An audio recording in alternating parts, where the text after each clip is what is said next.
You know what else spoils the whole bunch? This gun in my hand.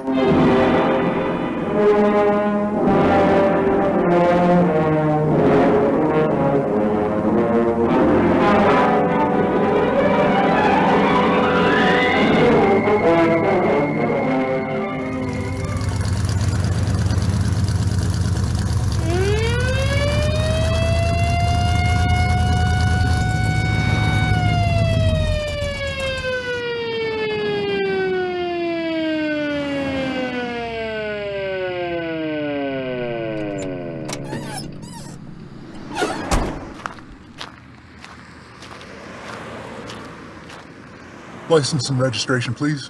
Sure, officer. Here you go. Was I speeding? Nah, burned out taillight. I'm keeping my hands on the steering wheel and not making any moves, but I want to let you know I have a concealed weapon license, and there's a revolver in a holster under my left armpit. I can leave it there, or I can hand it to you if you want me to. Okay, sit tight a minute. I need to call this into the station. We have two-way radios in our cars now. It's pretty neat.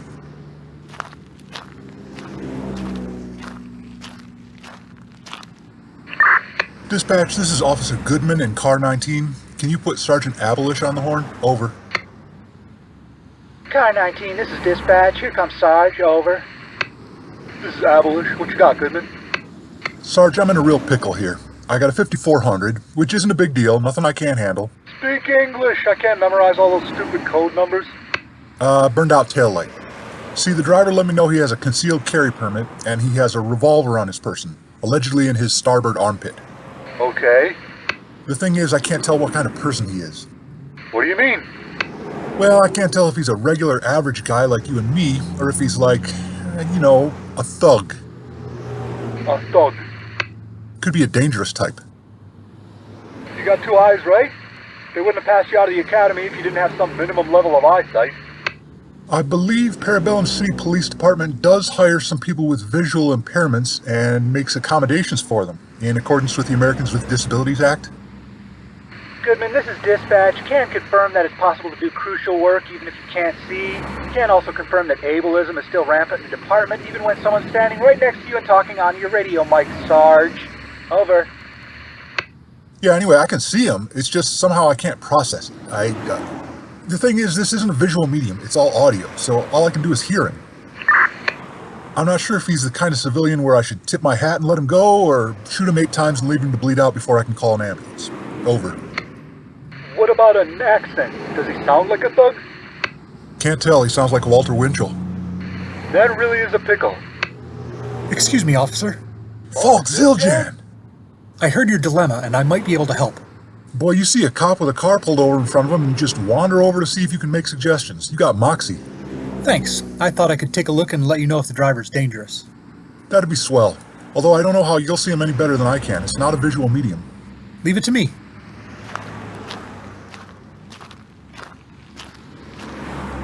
Good morning, sir. Hello, Falk Zildjian. Everything okay? That police officer sounded a little squirrely. No problem. He needed my advice. Give us another minute. I think we can wrap it up. What's the prognosis, Falk? He's harmless. That's good to hear. Were you using that superpower where you can automatically tell a good guy from a bad guy? What gives you that ability? This gun in my hand. But no, I just looked at him. He's a regular, average guy like you or me, based on his appearance.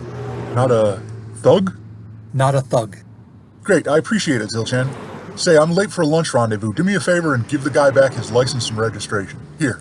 Sure.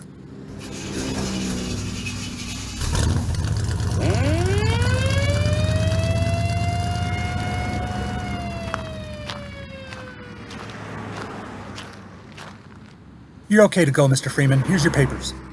You made him think I was white? Yeah. Is there any way you could use your ability to cloud men's minds on the rest of the police department? Give them the illusion that we're not enemies or that they don't hate us? Then you could move on to the next town and do it there and keep going?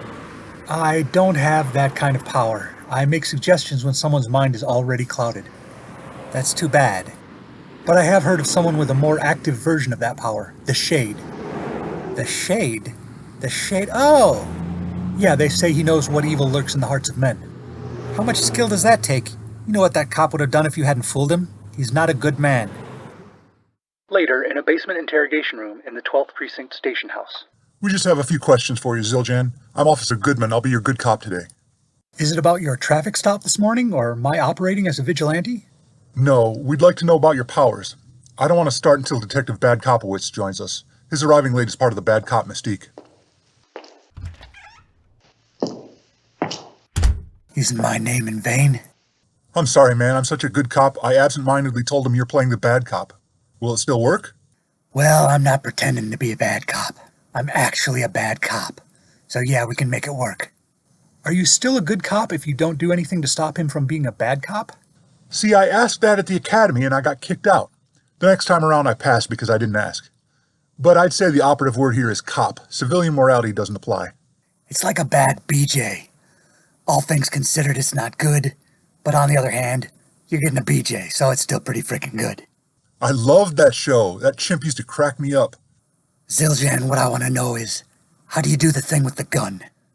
Which thing? Don't play smart with me. You know the thing. We heard from multiple suspects that you draw your weapon faster than they can see it.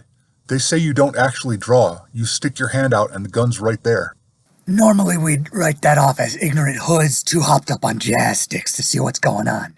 But there's a story going around about an accountant you took down for tax fraud. He says you were naked. I can explain that. He said there was nothing within reach, no furniture or cabinets. He claims you announced you had a gun and suddenly it was in your hand. It's like you said, these lunkheads aren't very observant. We prefer the term knuckleheads. Okay. How about the X-ray vision? Where did you get your powers? Can the process be replicated? I don't have any powers. I'm a normal human like anyone else, except I'm a good guy because of this gun in my hand. Maybe you'd call it some other ray instead of X-ray vision, but what you did at that traffic stop this morning, normal humans sometimes have problems seeing things. According to eyewitness testimony, it's because we're not in a, quote-unquote, visual medium. That was me. Thanks for getting the quote right. You're welcome. Right, so how do you do that? It's almost like people are in a fog, and then you announce what you see, and only at that point does it become real for everybody else. Then they can see it fine. It all seems normal to me. I don't understand why people sometimes can't see what's in front of them. I want to test something. We got the single shaded light bulb dangling from the ceiling as required by law. There's some shadows up in the corners. Now before you look in that upper northeast corner of the room, wait.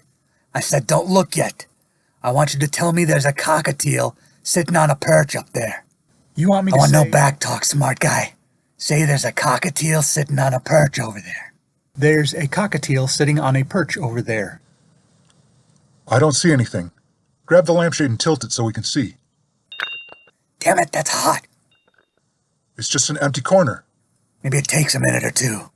While we're waiting, I'm curious if at some point you're going to get on my case for working as a vigilante. No, we don't mind. We get promotions or raises based on how many cases we clear and how many collars we make. So let's say John Q. Hero leaves a mugger tied up in the dumpster behind our station. First cop who finds that perp takes credit for the collar, but he didn't have to do any work to earn it. It's like a freebie, so it's good for everybody.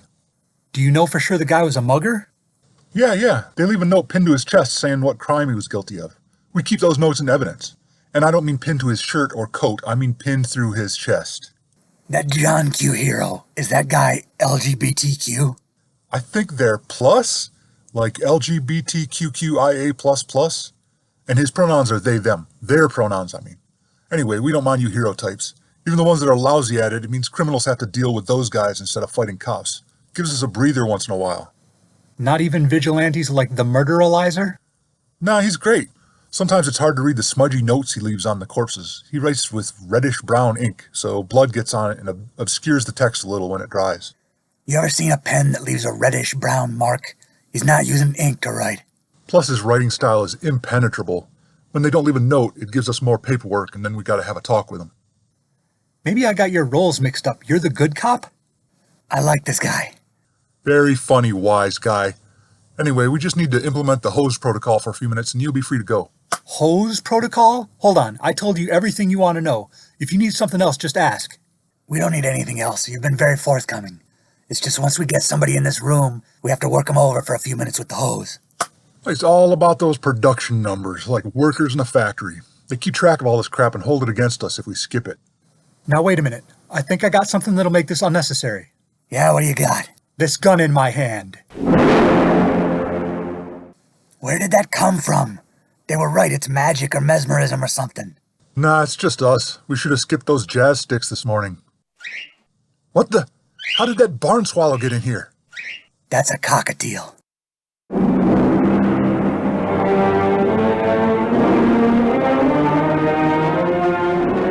This gun in my hand is brought to you by the National Rifle Manufacturers Association.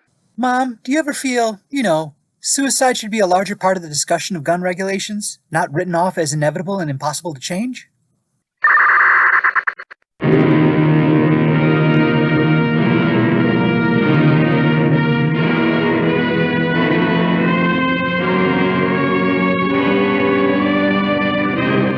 The Only Thing That Stops a Few Bad Apples, Episode 7 of This Gun in My Hand, was made by Rob Northup. Please rate and review everywhere you can. Go to thisguninmyhand.blogspot.com for a list of audio dramas created by people of color, and for full credits, details on how to subscribe and to buy my books.